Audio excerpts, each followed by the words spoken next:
I'm Owen Bigland. This is the Inside Edge video blog. Well, what a difference a year makes. At this time last year, we were at the height of COVID, and of course in the media you were seeing that people are going to be fleeing downtown Vancouver. Sell your home if you now and get what you can for it. That's really what these stories were saying. The market's going to crash. The stock market's down 30% and going further. Unload whatever you can and get a fire sale price for it. And the future's not looking very bright. Of course, if you go back to my blogs at that time last year, I was saying, hey, keep a level head here. Don't panic. Just relax. Stay the course. Downtown Vancouver is not going to be losing any of its luster. This COVID lockdown is temporary. I mean, everything was boarded up at the time. Stores were closed. It was like a ghost town, tumbleweed blowing around on the streets and everything else. But, that wasn't going to be permanent. But, here we are a year later, and boy, what a difference a year makes. Here we are, condo prices are back getting up to record-setting prices. Detached homes, of course, are off the hook. We've been on a roll here since late last spring, early summer on the detached market. Stock market is at all-time highs. S&P 500, as I'm doing this, just set another all-time high. Stocks that I was buying, companies that I was buying at this time last year, I'm up in excess of anywhere from 70 to 125% on.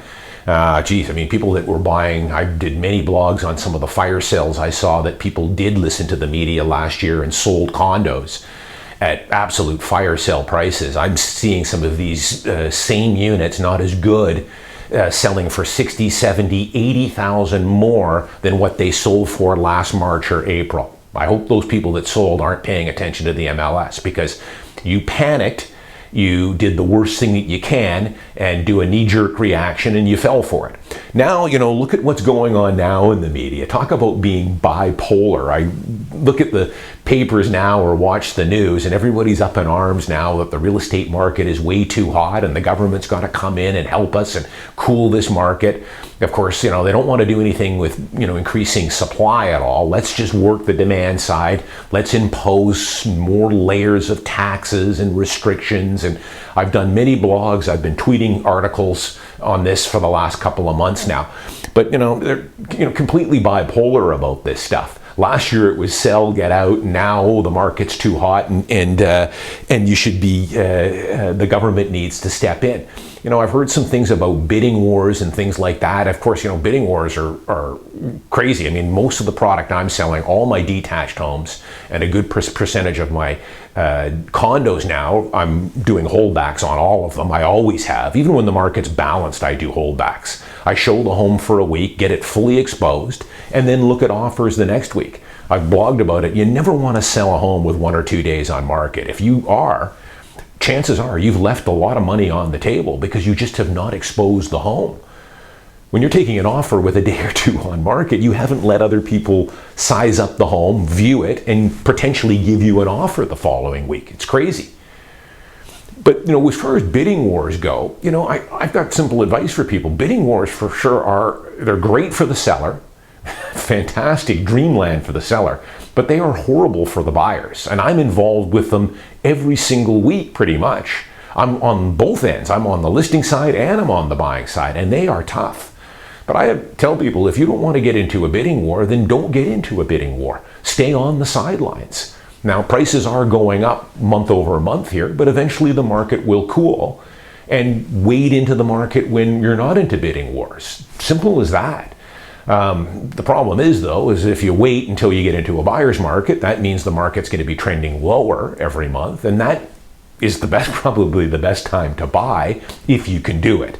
It's very difficult to buy when a market's going down. Only very experienced buyers, in my opinion, are able to do those. And that's why those experienced buyers, the wealthier, keep getting wealthier, because they're usually able to do it because they have a long-term outlook. They know that any price decreases or corrections are going to be short-lived, just like they were in the stock market last year.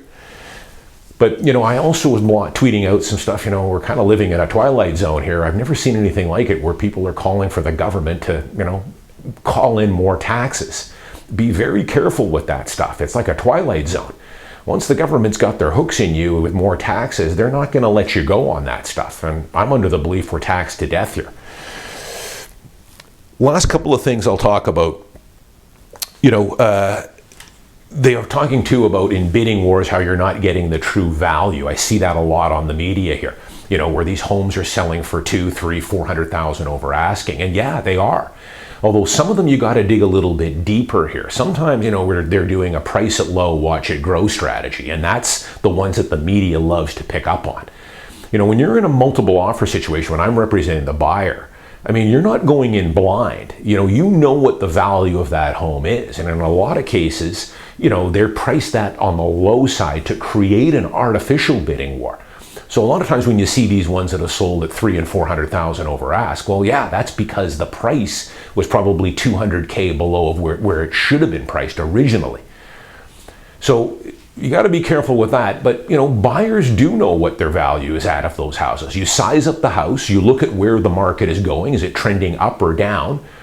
Markets in those bidding wars are forward thinking. Where is the market headed going forward? And you make your bid accordingly. Hopefully those buyers have got a long-term holding period as well, because that'll solve most of their problems. But the market is pretty bipolar these days. The pundits on the news and everything else. If I sit here for 10 years, just ignore the short-term stuff. When you're ready to buy a house, you can afford it comfortably, buy your principal residence and stop renting. And then just keep the house and enjoy it. Same thing when you're investing for retirement. Buy good quality companies with strong cash flows, wide competitive moats. It's all in my book. Or index invest and just sit on your hands. Tune out all the up and down, because this is just so typical of how bipolar the media is. A year ago, they were telling you that we're all going to die. And now the market is so hot that they want the government to come in and help us and save us. Ignore all of it. Keep your blinders on and keep moving forward. Buy and hold. Simple as that. I'm Owen Bigland. As always, thanks for watching. I'll see you next week.